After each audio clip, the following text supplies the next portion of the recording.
जय स्वामीनारायण। जय सियाराम।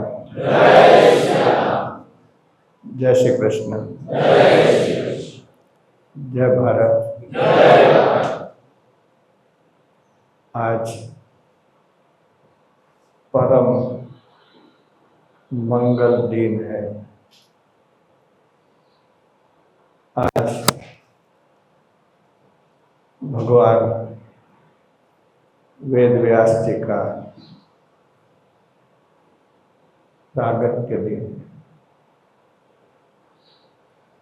जो हमारी भारतीय संस्कृति और सनातन वैदिक धर्म के आधार स्तंभ है।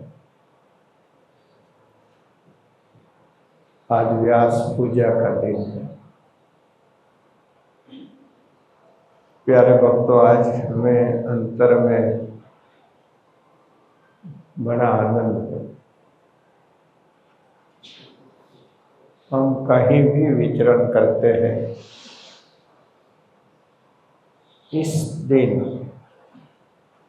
भगवान वेद व्यास जी की पूजा के लिए हम अक्सर बिना चूके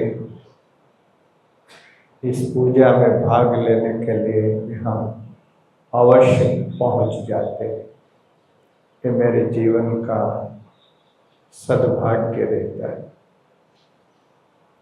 मुझे आनंद है कि आज हमारे छात्रों ने जो चारों वेदों की पारायण शुरू की थी, वो आज पूरी होने जा रही है। वैसे तो वेद 4 है, लेकिन यजुर्वेद के 2 विभाग हैं, कृष्ण यजुर्वेद और शुक्ल यजुर्वेद। इसलिए किसी ने 5 वेद बोला। ठीक है, हमने रामायण जी की पारायण सुनी है, भागवत जी की, लेकिन यहाँ के छात्रों ने सभी वेदों की पारायण की। सभी धन्यवाद के पात्र हैं। तालियों से अभिवादन करेंगे। आज भगवान वेद व्यास जी का पूजन हुआ। ये मूर्ति भगवान ने किसी डिवोटी को साक्षात दर्शन दिया था, उसके अनुरूप यह मूर्ति बनी है। साधारण रूप में सभी सतशास्त्रों का पूजन हुआ। यही वास्तव में व्यास पूजा है। हमारी सनातन वैदिक संस्कृति कितनी प्राचीन है, हम काल निर्धारण नहीं कर सकते। समय के प्रभाव से हमारी वैदिक संस्कृति कभी कभी क्षीण होती है। पहले चारों वेद थे और श्रुति परंपरा से थे, लिखने की कोई आवश्यकता नहीं थी। बस ब्रह्मा जी ने उच्चारण किया, पहले तो भगवान नारायण ने उच्चारण किया, ब्रह्मा जी ने वेदों को धारण किया श्रवण परंपरा से, ब्रह्मा जी ने उच्चारण किया, ऋषियों ने धारण किया, परंपरा आगे चलती रही। बुद्धि मेधा रूप में थी, धारण कर लेते थे। और देखिए, बुद्धि पर सत्व गुण का बड़ा प्रभाव होता है। जब सत्व गुण होता है तो मेधा बलवान होती है, जब रज तम आते हैं तो मेधा क्षीण होती जाती है। तो कोई न कोई काल प्रभाव से मेधा क्षीण हुई, और यही मेधा का जो क्षीण होना है उसको हम काल से जोड़ते हैं। ये सतयुग है, ये त्रेता है, ये द्वापर है, ये कली है। तो द्वापर और कली के संधि काल में हम मनुष्य लोग अल्प मेधावान थे। तो काल प्रभाव से वेद लुप्त होते जाते थे, पूरी वैदिक संस्कृति क्षीण होती जाती थी। तो सबसे पहला काम उसको पुनः वेदों की ज्योति को जागृत करने का पहला काम भगवान वेद व्यास जी ने किया। उन्होंने सोचा कि मेधा कम हो रही है, और कम हो गई। कोई एक व्यक्ति सारे वेद को धारण नहीं कर सकता। एक सामवेद की ही सहस्र शाखी सामवेद, 1000 शाखाएं कहाँ गई? आपको पता होना चाहिए कि हम यहाँ जो वेद शाखाओं का अभ्यास कर रहे हैं, उसमें कई शाखाएं ऐसी हैं जो लुप्त होने जा रही है। उन शाखाओं का यहाँ अध्ययन किया जाता है। वेदों की रक्षा करना हमारा कर्तव्य है, क्योंकि वेदों की रक्षा हमारी रक्षा है, एक सिर्फ ग्रंथ रक्षा नहीं है। हमारा अस्तित्व वेदों से जुड़ा हुआ है। वेद रक्षित रहेंगे तो हम सुरक्षित रहेंगे। फिर 4 विभाग हुआ, फिर इसमें यजुर्वेद के 2 विभाग। बड़ी सुंदर कथा है यजुर्वेद के 2 विभाग होने। महातेजस्वी याज्ञवल्क्य की बात शुक्ल यजुर्वेद से जुड़ी हुई है। 4 शिष्यों को 4 वेद दिया गया। वेद धर्म 2500 साल तक ठीक से चला। इसमें कुछ विकृति आ रही है। मीमांसा शास्त्र बहुत हावी हो गया ज्यादा, और यज्ञ परंपरा में कुछ ज्यादा विकृति आई। तो जबरदस्त आक्रमण नास्तिकों की ओर से हुआ। हमारे यहाँ षड दर्शन है, सांख्य दर्शन है, योग दर्शन है, ये दोनों की जोड़ी है। न्याय है, वैशेषिक है, ये दोनों की भी जोड़ी है। वेदांत के भी 2 भाग है, पूर्व मीमांसा है, उत्तर मीमांसा। षड दर्शन, ये षड दर्शन आस्तिक दर्शन माने जाते हैं। नास्तिक दर्शन में जो वेद को नहीं मानते हैं उसको नास्तिक दर्शन कहते हैं। जैन धर्म है, बौद्ध धर्म है, चार्वाक है, ये सब नास्तिक में आते हैं। भारत ऐसा धर्म है, ऐसा देश है, वहाँ चार्वाकों की बहुत चली नहीं। ऋणम कृत्वा घृतम पिबेत, ये बात समाज ने कभी नहीं स्वीकारी है। तो उसका तो ठीक है, थोड़ा गिने गिने मनुष्य रहे, लेकिन 2 धर्म का प्रभाव ज्यादा रहा। इसमें भी बौद्ध धर्म ज़्यादा व्यापक रहा। हजारों भिक्षुओं का संघ और अनेक राजा महाराजाओं का आश्रय, उसके प्रभाव से तथागत के भिक्षुओं ने पूरे भारतवर्ष से वेद धर्म को प्रायः नष्ट भ्रष्ट कर दिया। वेद का नाम लेना कोई अपराध हो ऐसा सिद्ध हो गया, इसी मान्यता बन गई। चारों ओर एक वेद विरुद्ध एक नास्तिकवाद छा गया। तथागत ऐसे नहीं थे। तथागत की हृदय की बात कुछ और ही थी।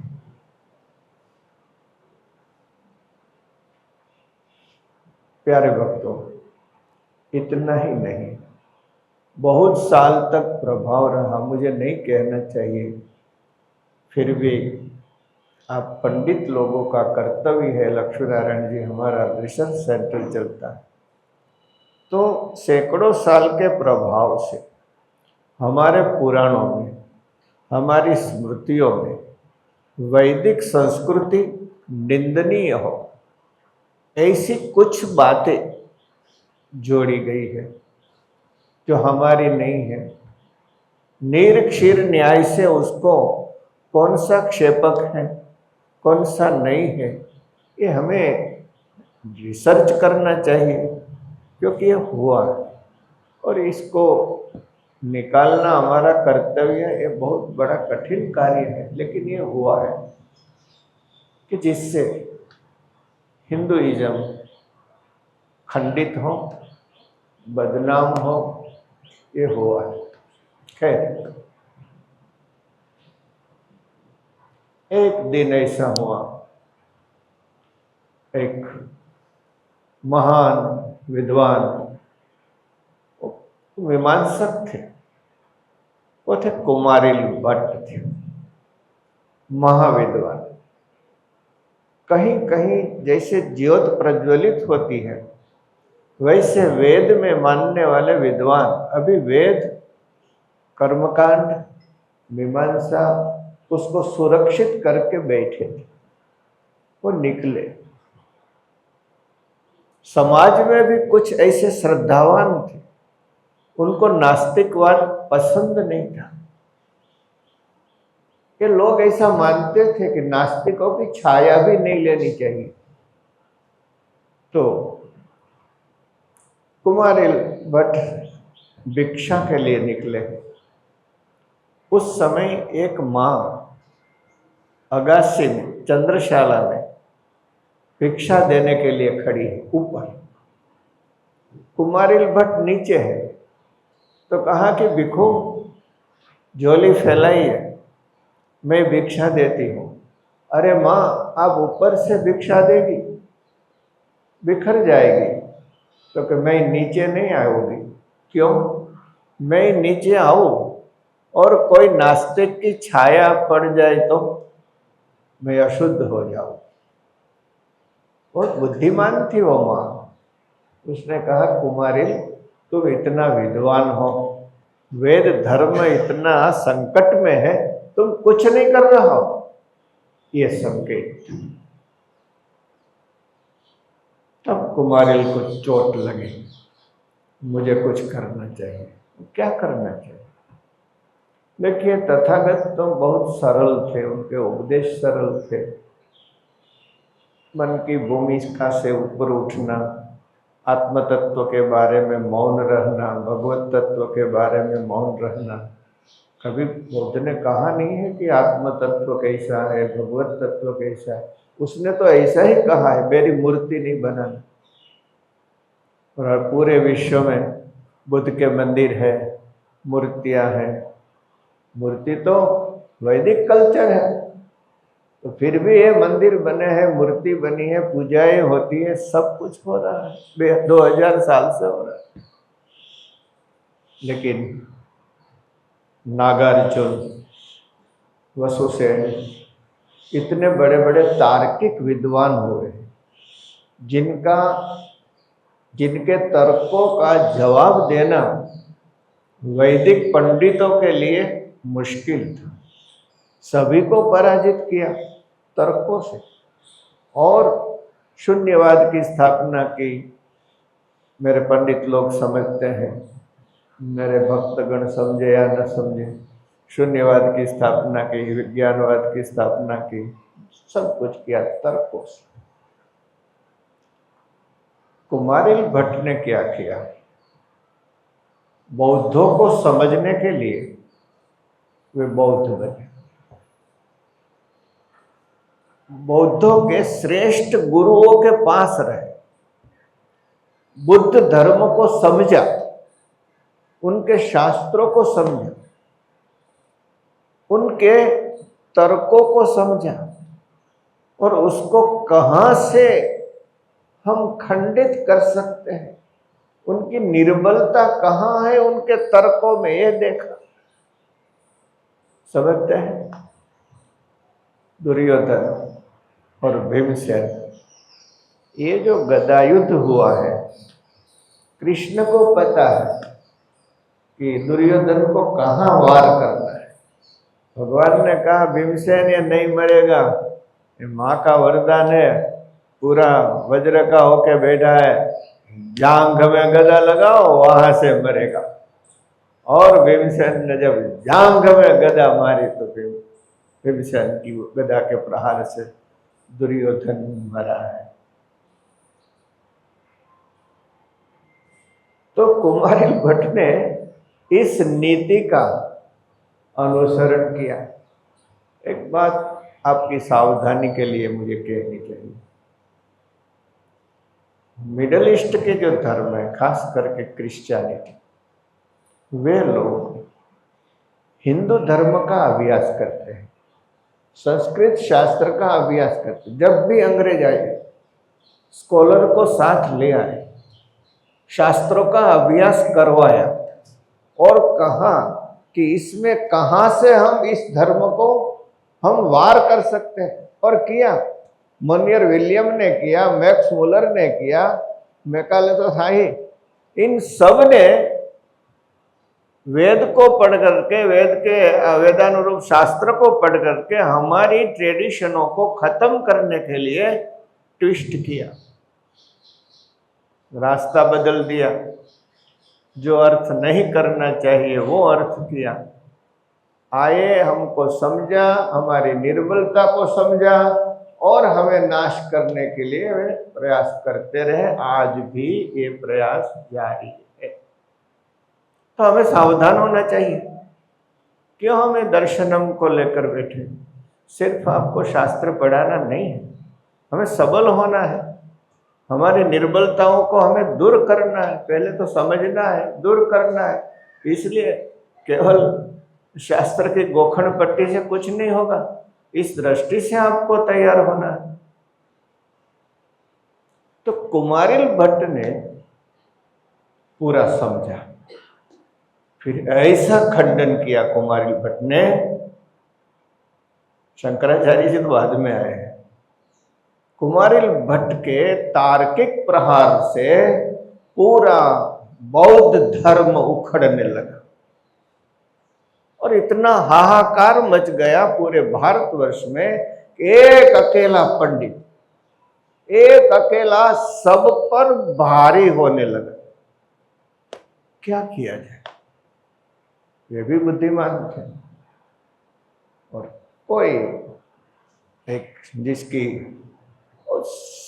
चालाक मती रही, उसने कहा कि कुमारिल भट्ट को शांत करने का एक उपाय है। क्या? तो मैं ही जाता हूँ।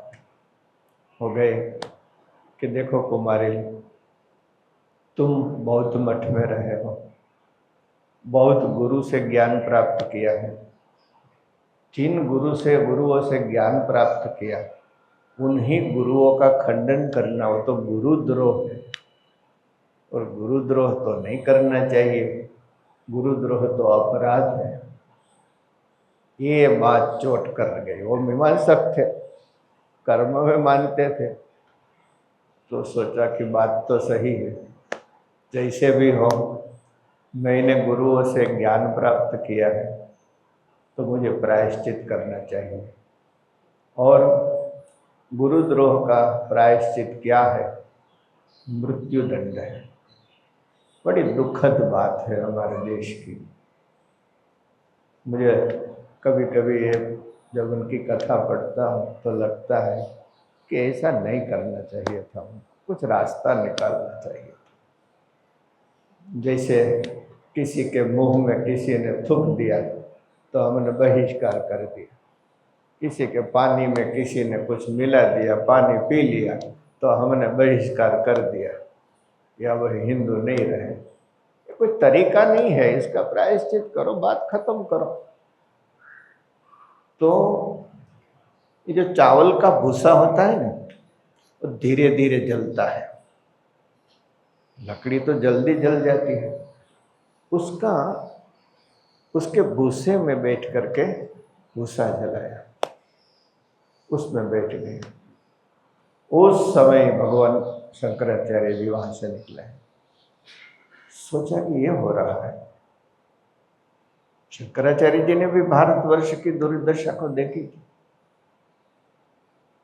पहुंचे, अरे कुमारिल जी ये क्या कर रहे हैं? प्रायश्चित हो रहा है। ये नहीं होना चाहिए, आपको तो वैदिक धर्म की स्थापना करना है। तो मेरा समय अब पूरा हो गया, अब मेरी प्रतिज्ञा से मैं चलाए बन नहीं। देखिए उन लोगों की मक्कमता देखिए, निश्चय शक्ति देखिए, जल रहे हैं, कोई विकल्प नहीं ढूंढा। हम तो थोड़ी थोड़ी बातों में इधर से उधर हो जाते हैं। ऐसा करो सन्यासी जी, आप मेरे शिष्य के पास जाओ, वो आपको सहायता करेगा। क्या नाम है? मंडन मिश्र नाम है। मंडन मिश्र के यहाँ जाओ, मैंने सारी विद्या मंडन मिश्र को दी है और मेरा प्रायश्चित मैं पूरा करूँगा। भारतवर्ष के दुर्भाग्य से एक बहुत बड़े विद्वान, वैदिक विद्वान, चावल के भूसे में जलकर के शरीर त्याग कर दिया। फिर भगवत्पाद शंकराचार्य जी मंडन मिश्र के पास आए हैं। फिर आप जानते हैं उनका शास्त्रार्थ हुआ। भारती देवी, कितनी बड़ी बात है, मध्यस्थी भारती देवी ने की। इसका मतलब क्या है? बहनों को भी उतना ही अधिकार था शास्त्र पढ़ने का जितना पुरुषों का। क्यों हमने महिला संस्कार केंद्र उनको 18वीं सदी की बनाने के लिए नहीं किया? वो भी यदि पीछे जाएगी तो हमें कभी भी पसंद नहीं आएगा। उनको भी आगे बढ़ना है ज्ञान विज्ञान के क्षेत्र में, इसलिए तो ये महिला संस्कार केंद्र किया है। तो समझे 21वीं सदी को, हर क्षेत्र के वर्तमान समय का ज्ञान उनको होना चाहिए और उसमें कैसे समाधान देना है सीखना चाहिए। नमजूना लाकड़ा पकड़ी बेहो तो શું તમે मार्गदर्शन करवाना। तो भारतीय देवी वो मध्यस्थी बने। तो फिर भगवत्पाद शंकराचार्य जी ने विजयी हुए। फिर आप जानते हैं यदि शंकराचार्य जी नहीं होते तो भारत में वेद धर्म की स्थापना नहीं होती। और शंकराचार्य जी ने भगवान वेद व्यास जी का अनुसरण किया। जहाँ शून्यवाद था, जहाँ निर्वाण की बात थी, वहाँ ब्रह्म कारणवाद की, ब्रह्म सत्यम की स्थापना भगवत्पाद शंकराचार्य जी ने की। उसके बाद जो बात जोड़नी थी वो भगवत्पाद रामानुजाचार्य जी ने छोड़ी। क्या जोड़ी? वेदों के मंत्रों का जो अर्थ है वो अर्थ करने में भगवत्पाद रामानुजाचार्य जी ने जिस रीति का अनुसरण किया है, जैसे उन्होंने वेद वचनों का 4 विभाग किया। निर्गुण श्रुति है, सगुण श्रुति, भेद श्रुति है, अभेद श्रुति और घटक श्रुति है और शोधक श्रुति है। तो एक तो निर्गुण सगुण श्रुति का एक विभाग हुआ, फिर भेद अभेद बोधक श्रुति का एक विभाग हुआ, एक शोधक श्रुति का विभाग हुआ, एक घटक श्रुति का विभाग हुआ। इसके अनुसार आप चलेंगे तो वेद मंत्रों में कहीं आपको विरोधाभास नहीं मिलेगा। आप किसी भी वेद मंत्र को छोड़ना ही नहीं होगा। ये बात तो हम इस समय नहीं कह सकते, लेकिन हमारा जो वचनामृत भूमिका का नया संस्करण गुजराती है और नया संस्करण जो हमारा संस्कृत का है, मेरे ख्याल से आपको परीक्षा में भी है कि नहीं, ये पता नहीं, तो उसको पढ़ना चाहिए आपको। तो आपको पता चलेगा कि चारों रीति से वेदों की श्रुतियों का अर्थ कैसे किया जाता है, अद्भुत ढंग। इसलिए तो भगवान स्वामीनारायण ने सांप्रदायिक परंपरा में विशिष्टाद्वैत सिद्धांत को स्वीकार किया। तो आज व्यास पूर्णिमा का दिन है, तो मुझे लगा कि आज वैदिक संस्कृति का थोड़ा इतिहास आपसे शेयर करूं। एक बात और, जब हम नास्तिक की बात करते हैं तो एक चीज और समझ लेनी चाहिए। लक्ष्मीनारायण जी, मीमांसा, इसमें 2 विभाग हैं। मीमांसक भी आस्तिक नास्तिक माने जाते हैं। गुरु जी सांख्य में भी आस्तिक नास्तिक है। मेरे ख्याल से हम ठीक से समझ नहीं पा रहे हैं। आप न्याय वैशेषिक को लीजिए, उसमें आत्म तत्व का स्वीकार है कि नहीं है, तो नास्तिक है। सांख्य में भी आत्म तत्व का स्वीकार है, तो नास्तिक कैसे? बात क्या होती है, हम कहाँ चूक जाते हैं? एक सत्यम परम धीमहि, तो व्यास जी का मंगलाचरण है। परम सत्य को हम एक व्याख्या से बांध नहीं सकते, तो अलग अलग व्याख्या होगी। जब कारणवाद की बात आती है, वो परम तत्व को मानते हैं, लेकिन सांख्य जब बात करेंगे तो प्रकृति कारणवाद की बात करेंगे। न्याय वैशेषिक बात करेंगे तो परमाणु कारणवाद की बात करेंगे। मीमांसक बात करेंगे तो वैदिक कर्मवाद की बात करेंगे, और जैनों की तरह केवल कर्मवाद की बात नहीं करेंगे। इसका मतलब ये नहीं है कि मीमांसकों ने भगवान को छोड़ दिया, लेकिन एक चीज, इसमें 2 चीज होती है। एक तो उनमें समझदारी है, वे मानते हैं कि अग्नि के रूप में या किसी न किसी रूप में परम तत्व है, लेकिन वो ज़्यादा एक अंग को पकड़ लेते हैं। इसलिए हमें आभास होता है कि नास्तिक की तरह कर्मवाद की बात करते हैं, वो जानते हैं, लेकिन कर्मवाद हावी हो जाते। ये मनुष्य का स्वभाव है, भगवान स्वामीनारायण की ही बात है। तो एज इट इज स्वीकार करने वाले बहुत कम होते हैं। एक अंग को पकड़ करके आगे बढ़ते, दूसरे अंग भूल जाते। मुझे कहना नहीं चाहिए। जैसे कबीर जी है, लगता है कि मंदिरों का खंडन करता है, मूर्ति पूजा का खंडन करता है। उनका आशय मंदिर और मूर्ति की पूजा का खंडन करने का नहीं है। मंदिर और मूर्ति पूजा के नाम से जो पाखंड चल रहा है, उनका आशय पाखंड का खंडन करना है। कबीर जी के तो भक्ति के कितने सुंदर पद होते हैं, लेकिन हम लोग समझने में चूक जाते हैं और कबीर जी को मानते हैं वो सही मर्म को चुक जाते हैं। ये सब मानवीय जो गलतियां हैं वो परम सत्य के मिलने में हमें बाधा डालती है। हमें हमें व्यापक ख्याल होना चाहिए कि कौन सा दर्शन किस कारणवाद से चलता है। प्रकृति कारणवाद भी है, काल कारणवाद भी है, परमाणु कारणवाद भी है, ये सब है। लेकिन श्रेष्ठ कारणवाद है यतो इमानि भूतानि जायन्ते येन जातानि जीवन्ति यत् प्रयन्त्य विषविशन्ति तद विजिज्ञासस्व तद ब्रह्म। ये सही कारणवाद।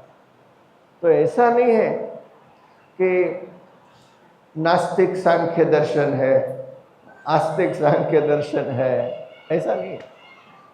नास्तिक मीमांसा दर्शन है, क्योंकि पुस्तक आई है शेश्वर मीमांसा, निरीश्वर मीमांसा, ये सब छोटी विचारधाराओं का विभाजन है। कर्मवाद है लेकिन परम सत्ता नहीं है, ये नहीं है। मैंने आपका ज़्यादा टाइम ले लिया, लेकिन आज मुझे आनंद है।